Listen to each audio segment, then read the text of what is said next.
back to the Combine, because of this clip that came out of the New Heights podcast, which show's electrifying. Yes, crushing. Two GOATs at their respective positions in the NFL that's over 100 years old, talking in their primes pretty much. You know, now obviously Kelce playing his best football, retiring though, at the peak. And then you add in the fact that they're humble Ohio dudes that just like love, dogs, actual football people. It's like a beautiful thing that's taking place. And every time they have an episode, we're obviously pulling and listening and thinking about, because like, not only are they very popular, these two are very good at the football. Yes. Very. Like, these two are. Filthy. So when they're speaking, you should, like, as a football person, like, maybe listen. Travis Kelce opened up about the Combine meetings a little bit on the New Heights podcast. And these are all just kind of, celebratory pretty much nowadays. Walk in, what's your name, where you from? They try to ask lots of questions. What's your favorite kitchen appliance? And if somebody says some silverware, it's like, all right, idiot. This guy's dumb. This guy is dumb, or whatever it is. Like, they try to do those things. But now with how much prep everybody has for these meetings, and these meetings being around for so long, every question in the history of football has been asked. Pretty much everybody's prepped. Travis Kelce said, when I came in, it wasn't necessarily like that. I had some bad meetings. Listen to this one that he allegedly had with the Dallas Cowboys. At the Combine, I had some bad interviews. The Cowboys, they were kind of pressing me about having this red flag of missing a year. Being suspended for a season? Smoking weed. I don't know if I was having a bad morning. I basically was just, I don't even know if I want to say this. Time out. What'd you say? It ended really fast. I basically just said, if you guys think I'm going to be that kind of guy, or you're questioning if I'm still that person after everything that I've battled through to get to where I am now from missing a season, then you guys probably go somewhere else and pick somebody else. That is exactly what they did. They absolutely did. The NFL, they will find a way. If you are a player, they will move on. But I think his answer was good, though. Yeah. And that was probably a prepped answer by Travis Kelce. His agent probably told him, like, hey, you are going to be asked about missing a year because of a failed weed test or whatever. And I doubt that the Dallas Cowboys necessarily went a different way just because of that, or if somebody else caught their eye. But isn't it crazy to think that back in the day, if somebody did have a failed weed test, that was potentially a reason to not let them in the building? Oh, yeah. We are now at the point in the United States of America that there is 38 states where it is legal somehow. Yeah. Okay, medicinal or recreation. Recreation, 24 states. I'm no mathematist. I didn't get into Harvard. How many states are there? 50. Well, it's 24 recreation, and then you can count D.C. and Guam, which are not states, right? Correct. Of course. Which I still don't understand how that happened with the whole D.C. thing. Yeah, I don't know. District of Columbia. I mean, just make it its own state. But I don't understand It's how like the we even. Vatican. Just join one of the two. No. Yeah, but at the beginning when it started, how did it even? It's the capital. I don't know. We're not. Well, when it started, it wasn't the capital, I suppose. No. No, because it was another place. But how did that? Philadelphia. So how did it? With everything everywhere else doing something, well, why were they just like completely different? Moved to D.C. I don't fully understand that, but nonetheless. Recreational, legal in D.C. and Guam, so you would take it to 26, I guess. And it's like how crazy time has kind of come full circle on that. Because I assume that would have been a big red flag for a Travis Kelce coming out into the NFL. This guy failed a marijuana test. Now it's like, are schools even testing for marijuana anymore? Right. Do we even hear that schools are testing for marijuana anymore? The NBA no longer testing for marijuana. The NFL has always used marijuana as like a leverage piece in negotiation with the players. Like the players would be like, we want less off-season workouts. We want less because we feel like we're getting beat up, and then we don't want 3 days anymore. And the owners would be like,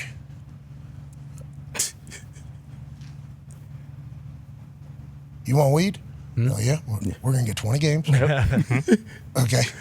And then the union will always say, we're not going to give up all of that just for marijuana or whatever. Yeah. But it feels like we're nearing a place where marijuana is probably going to get passed federally. You would think somebody with a brain would do that and say, you know what, this is actually pretty good business. We can maybe even ship these things to other countries. It's probably become a booming thing. Yeah. We don't have to worry about, terrible potential marijuana getting brought into our country that have fentanyl and killing people. We have scientists actually working on it. There's a lot of data and studies that say that, instead of painkillers, which are obviously killing a lot of my friends, a lot of people around the world, it's like this is potentially something that could benefit that. Like, it's only a matter of time. And I think that's what I took from that Travis Kelce kind of story there is a great answer on the thing. I've worked my ass off to do that. I was young. I'm sorry I made a mistake. But also nowadays, if they're like, heard you failed a weed test? Yeah. All right, thank you for being truthful with us. Let's move on. Whenever you did, Yeah. it's a wild time. You have your own strain of weed. Yeah. There's a guy named Cheeks in here. Okay, Baby Cheeks. his name's Cheeks. Go on, Cheeks. Cheeks is his name, and I've never met a human named Cheeks. No. But I'll tell you, as soon as you meet a human named Cheeks, it's a disarmer immediately. Yeah. Yes, it is. Your name's Cheeks? Yeah, it's a great name. Atta baby Cheeks. Yeah. Yeah. Cheeks. I'm going Boom. to say your name 50,000 times today. What's going on, Cheeks? Massive smile, too. Oh, yeah. Cheeks has got the cheek. Great I don't know quote. if that's how it started or if it's his last name, whatever the hell the case is. But he's in the marijuana industry, and it's like there's only a matter of time before, we're all good. And thank God Andy Reid, when he drafted Travis Kelce, didn't care.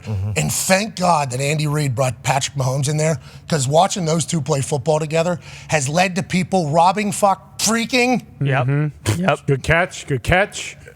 Good catch. I don't think the C made it all the way. I didn't hear I it. think There's no K. No think doubt it about went- that. No K. Yeah, it depends. You got a jumpy umpire on third baseline, maybe. I measured the C, actually. I with think Dick it Yes, he was- did. Yes, he did. I think it was. I wonder what Dick. I felt it in my. Yep. That's why I'm Oh, saying no. from a Okay. being on the other end. You of the know when you slow-mo. go. You know when you go. They caught it though. All right, All right. I did go though. Yep. I did go. That's on me. But people are robbing banks to watch these two play football. And now, hopefully, in the future, not only will the NFL be in a better place because of eliminating a marijuana test, but also like the fact that potentially slowed down a GOAT. Yeah. Because a mistake that was made when he was 19, a mistake that was made whenever he was 19, and every other human's doing is crazy to hear. And that's why that podcast is so phenomenal. It's like just little gems being dropped out of two GOATs that we can all learn from and move forward with. Yeah, and them being brothers, like the chemistry, there's no like builds to the chemistry. Like right away, it was unbelievable, no matter what. And obviously, their conversations about football is one thing, but even just them talking as brothers and people. Well, that's what I'm dropping saying. Like gems. for people that were like hating the Taylor Swift Exactly, stuff. yeah. It's like you're listening to two GOATs talk football here too. Like that, they have it is a great weapon. And you saw who. I don't want to make a thing of this, I don't want to make a big deal, but Sure. when Jason went off the stage there, first person was his brother. Oh, yeah. And then his family there.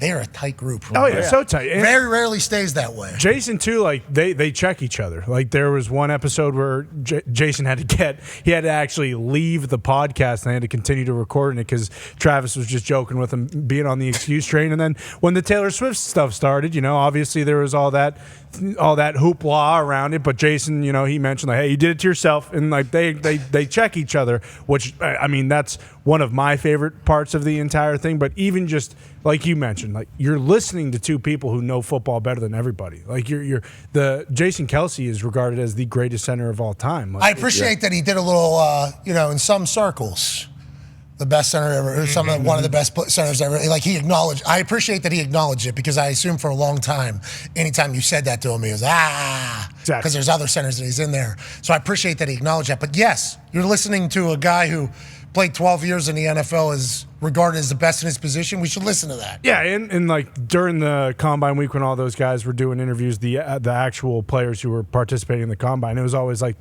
hey, build your perfect tight end, build your perfect center if they were interviewing a tight end or a center. And both of them are in every list. Like every single player is involving those two just because of how good they are at football. Yeah, congrats to the Kelce family. Keep going. You guys got it figured out, seemingly. Couple Ohio people, couple dogs.